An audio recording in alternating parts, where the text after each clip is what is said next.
Assalamualaikum warahmatullahi wabarakatuh. Sahabat-sahabat semuanya, saya ingin bercerita sedikit tentang kegiatan Institut Leimena News yang sering kami ikuti, yang kali ini mengangkat tema yaitu upaya menegakkan supremasi hukum dalam masyarakat majemuk, Konferensi Cape Town. Acara ini diadakan tanggal 20 hingga 22 Februari di Afrika Selatan. Walaupun banyak diikuti melalui peserta Zoom lewat jarak jauh daring.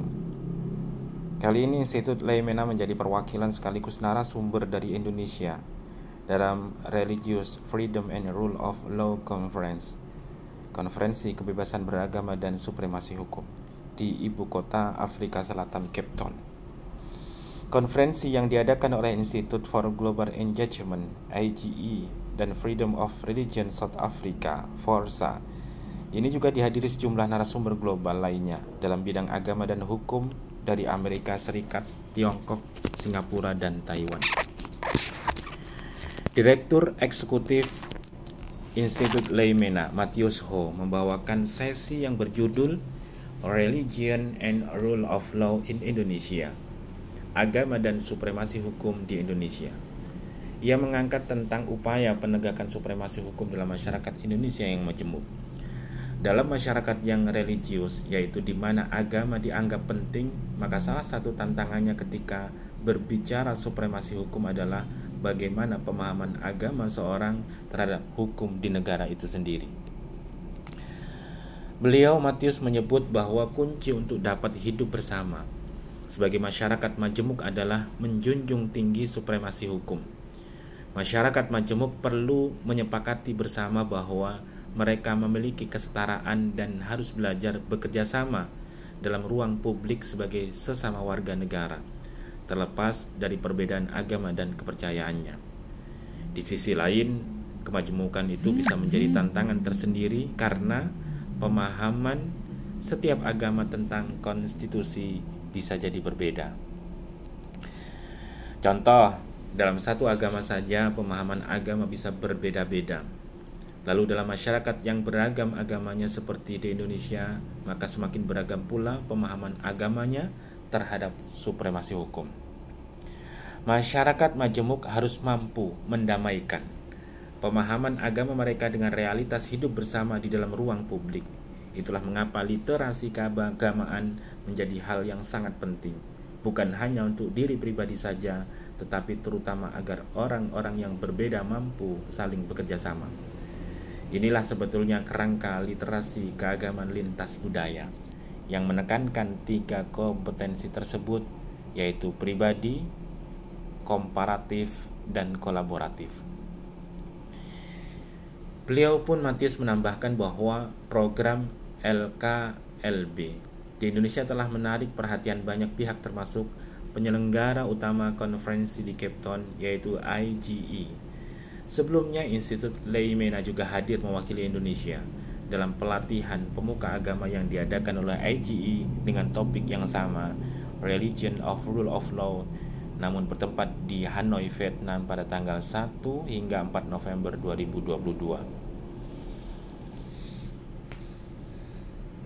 Kita coba loncat sedekat tentang pengenalan tentang kemajuan Afrika. Konferensi ini dilaksanakan untuk lingkup Komunitas Pembangunan Afrika Selatan, yaitu sebuah blok regional yang terdiri dari 16 negara anggota dengan total populasi 345 juta. Pidato utama dibawakan oleh Profesor Resi Melherbi, yakni salah satu penyusun piagam hak dan kebebasan beragama Afrika Selatan.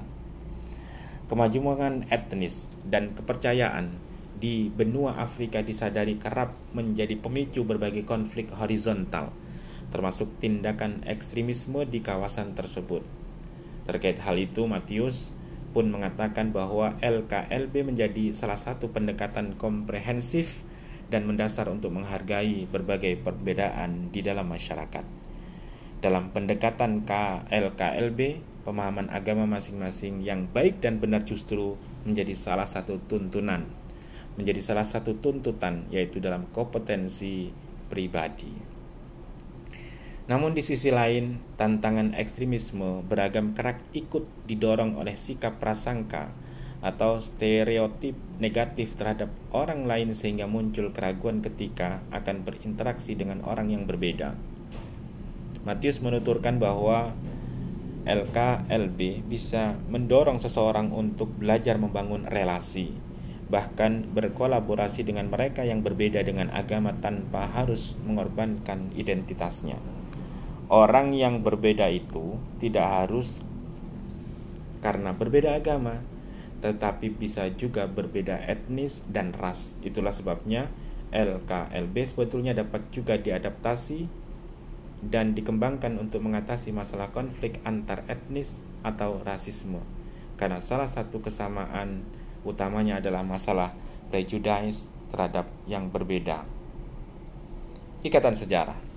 Konferensi di Cape Town diakhiri dengan tur belajar yang berfokus kepada pengembangan komunitas keagamaan di Afsel. Di antaranya berkunjung di Cape Town Hebrew Congregation yang berdiri tahun 1841,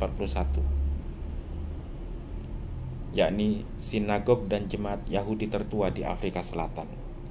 Matius menyebutkan bahwa kunjungan ke Cape Town menjadi pengalaman berkesan karena Indonesia dan Afrika Selatan ternyata memiliki ikatan sejarah yang terpaut jauh sejak zaman kolonial Belanda. Pada abad ke-17, Cape Town dijadikan oleh perusahaan dagang Belanda, VOC, sebagai pelabuhan transit antara Belanda dan koloni-koloni di Asia Timur, terutama Hindia Belanda atau disebut Indonesia sekarang. Matius juga bertemu seorang presensi atau peserta konferensi, yaitu tokoh ulama Islam di Cape Town yang begitu senang saat mendengar dirinya berasal dari Indonesia. Ulama itu bercerita tentang kota kecil di Afrika Selatan yang berjarak sekitar 30 menit dari lokasi konferensi. Namanya Makassar atau Makassar, sama seperti Pulau Makassar ya. Kota Makassar atau Makassar di Afrika Selatan memang memiliki kaitan erat dengan kota Makassar di Provinsi Sulawesi Selatan. Pada tahun 1693, seorang tokoh Islam kelahiran Makassar bernama Syekh Yusuf Al-Makassari dibuang ke sana karena melawan VOC. Namun, Syekh Yusuf justru menjadi tokoh yang menyebarkan agama Islam di Cape Town, sehingga kota kediamannya dikenal dengan nama Makassar. Subhanallah, Allahumma radha anhu ya Syekh. Kunjungan ke Cape Town menjadi pengalaman berkesan karena pertama kali sekaligus melihat langsung ikatan sejarah Indonesia dan ibu kota Afrika Selatan ini. Hadirin pemirsa, demikian sekilas tentang audio cerita-cerita menarik yang menginspirasi. Jumpa lagi bersama saya Ahmadi Syukron. Wassalamualaikum warahmatullahi wabarakatuh.